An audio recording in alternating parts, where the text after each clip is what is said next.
2024 সালের 26 October I লোহাগাড়াতন Banshkhali road দিয়ে সিটেঙ্গাইর motorcycle লই এই সময় মাঝে আনোয়ারা বাঁশখালী সীমান্তবর্তী এলাকা ওই সানপুর বাজারের ফেলাইলে 3-4 জন ফু আর গাড়ি মোটরসাইকেল সিঙ্গেল দিনে আইতেই বাই অনুরোধ আর চিনির ফাঁপার লাগে এরকম হইরে তিয়া করানোর পরে আর তারা সেঁচাইরে একটা সানপুর বাজারের একটা পরিত্যক্ত একটা রুমল লই গিয়ে তো রুমল লই যাওয়ার পরে ইতারা আরে হন হতা হইতেন ওদের মানে ইতারা কেউ রাতত লড়ি মানে কেউ রাতত লোয়া আর কেউ আরে মাইত্যসার দমকেদের হঠাৎ করে আই ভাঙ্গি ফরি গই আই নার্ভাস ফিল করি তো হদে তুই মাইয়া ফিবেল্লা এনেন করি গিস বা তোল্লা এনেন আছে মানে সম্পর্ক আছে রিলেশন আছে হয়তো মাইয়া ফিবার তুই ব্ল্যাকমেল করার আদৌ আই হনো কিছু নজানি এই সময় ভিডিও ধারণ করি রাইতের 12টা বাজে আর ভিডিও আন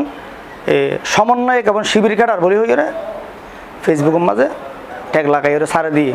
ইয়ার পরে আওয়ামী লীগের ফলে ইয়ান যার যেন ইচ্ছা সমন্বয় কেমন শিবির নেতা ট্যাগ লাগাই পুরা বাংলাদেশের মাঝে ভাইরাল করে দিয়ে যে কারণে আর ব্যাপকভাবে মান সম্মান হতে আই এলাকাত চেয়ারা দেখাইতে পারি এবং আর শিক্ষকরা হাতে চেয়ারা দেখাইতে পারি এবং আই দেশবাসীর হাতে চেয়ারা দেখাইতে পারি আই একজন কোরআন হাফেজ যে হাসান আল্লাহ গর্গি এই হাজার সাথে আমি জড়িত নছিলাম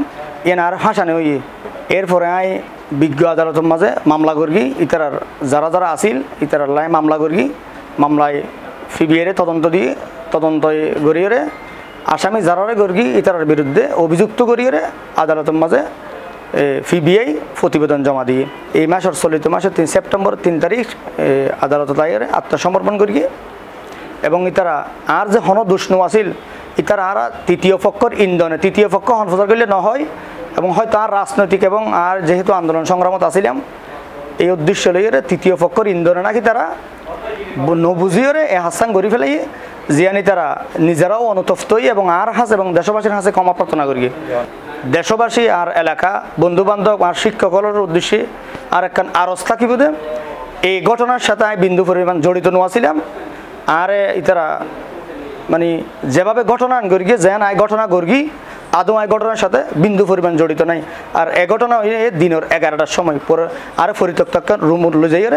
ইতারা হয়তো আত্মজ্ঞ টিয়ার অ্যামাউন্ট নিয়া করি বললা বলি মূলত এই ঘটনা করি